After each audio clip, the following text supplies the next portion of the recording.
I'm so glad I stayed in the car that night. Hi, English isn't my first language, but I hope this comes across okay. This story still creeps me out today, so I wanted to share it here. This happened to me around a year ago, and it still haunts me. At the time, I, female 25, was visiting some friends. It was the middle of the week, but I was on vacation, so I stayed out late. Around 1:00 or 1:30 a.m., I got in my car to head home, about a 30-minute drive.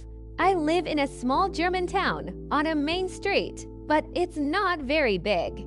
At night during the week, there's barely any traffic. Maybe 1 or 2 cars every now and then, that's it. A bit of context that might help coming from the direction I drove. You can see down the road for quite a while, maybe 600 to 700 meters, something around 2,000 feet. I rent a parking spot in an underground garage, shared with 10 other tenants. The garage entrance is tucked away beside the building and somewhat hidden by the surrounding houses. It isn't really visible unless you're standing right in front of it. Anyway, back to the story. I was driving home. It was a typical spring night. Everything was normal. I pulled into the driveway, stopped for a moment to open the garage door with my remote. Then I backed into my parking spot, which faces the entrance. I left the engine running as I rummaged in the center console. I can't even remember what for. Suddenly, when I looked up, there was a stranger standing there. A man, maybe 45 years old, about 3 meters 10 feet in front of my car inside the garage, just staring at me. I was instantly terrified. Reflexively, I hit the lock button on my car. He shouted that I should give him my phone, saying his car had broken down and he needed to make a call. But I hadn't seen any broken down car or flashing hazard lights anywhere on the road. No car pulled over, nothing. I was so frozen in shock that I just stared at him.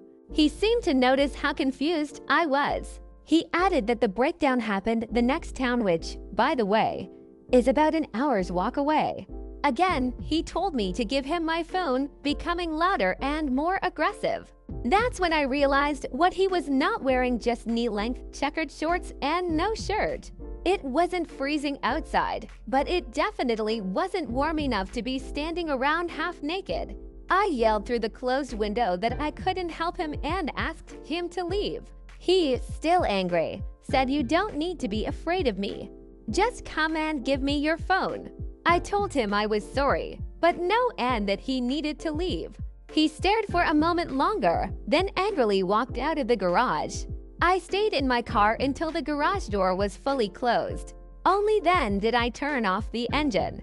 I wanted to call a friend, but there's no reception in that garage. So I grabbed my keys and every bit of courage I had and sprinted to the door leading into the apartment hallway.